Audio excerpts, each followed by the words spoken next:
Hernias are super common, and you might be watching this video because you have one. But today, the question we're answering is, when do you need to worry about your hernia?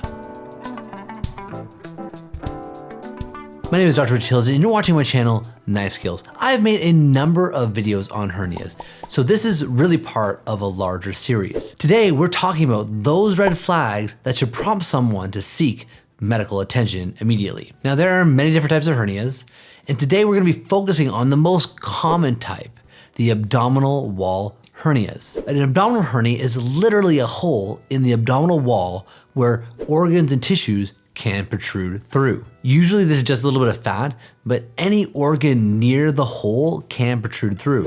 And that could be bowel or bladder, which are some common examples.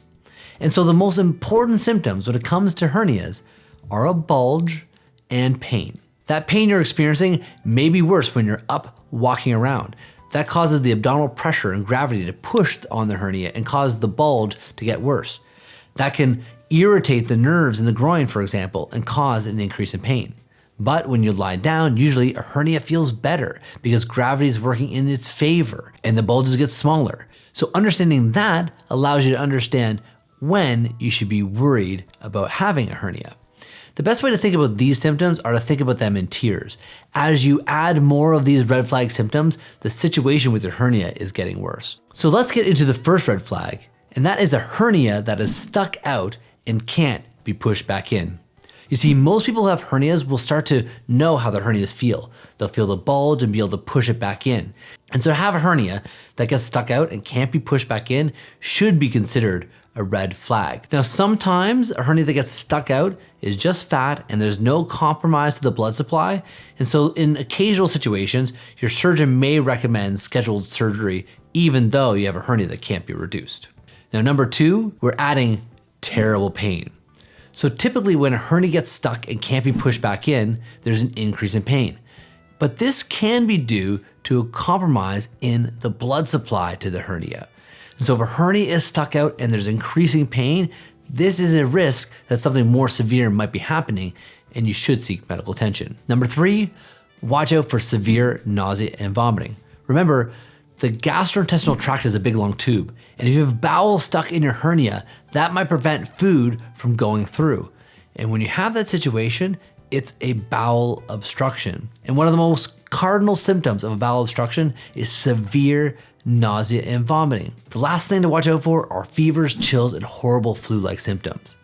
Under normal circumstances, people walking around should feel generally well. They shouldn't feel systemically sick from their hernia.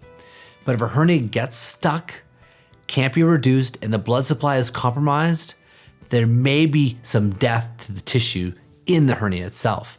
That can result in the symptoms of fevers, chills, and sweats. And so if you're having that combination of symptoms, it's an urgent situation and you need to seek medical attention right away. In these circumstances, there can be huge implications. Sepsis and shock are possible, and even death. Even your surgeon may be limited in the types of repairs they can do. So we never really want a hernia to get to the point where you're systemically unwell. For the vast majority of hernias, none of these symptoms occur. They're not much more than a nuisance or discomfort for most patients. But now you know the red flags when it comes to a hernia and when to seek medical attention. I want to say thank you for making it to the end of this video. As always, I appreciate every single like and subscribe. If you want to learn more about hernias, check out this video below where I explain in more detail the types of hernias and how they're repaired. Until next time, have a great day.